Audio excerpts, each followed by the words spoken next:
It's interesting, Nicole, because I'm looking at this complaint that you sent me from one of the students. Talk about the Chinese Communist Party not being able to be trusted. I'm going to put the complaint up on the screen and then read it for you. It basically says, I am a student at the University of San Francisco. Today we took the big bus provided by the embassy to welcome Chairman Xi. That, of course, is the Chinese embassy. We encountered unfair treatment. One, the embassy personnel told us the free lunch will be provided to only some students. Most students don't get it. We were promised to receive a $400 award, but we only received $100. Some students wanted to withdraw, but were issued a direct warning that quitting would be recorded in their personnel files in China, which will affect their future in China, i.e. employment and residency. Nicole, most people in America would think this is unheard of, that you have a personal file in China that could affect your employment and your residency that the government keeps. This is basically a threat to these students. You either show up or we'll ruin your life.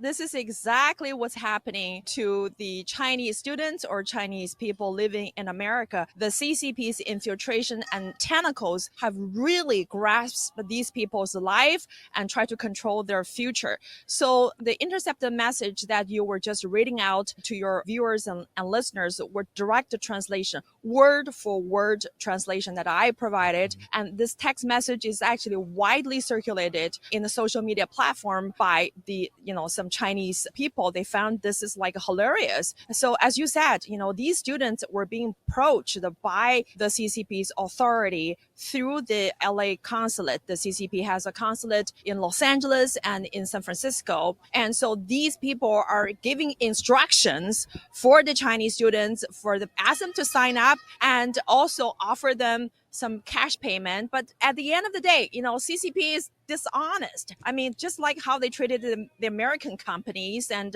they never play by international rule. So these students were upset that they were not given the promised $400 and that they were sending their complaints. And then they were issued direct warning that the CCP will actually put some comments in the secret personnel folder that was kept by the CCP security department in China. So if these students ever go back to China, want to find a job or apply for some benefits or even buy a home, their future will be affected by their withdrawal. So imagine that. I mean, This is a full control of the private citizen's life by a totalitarian regime.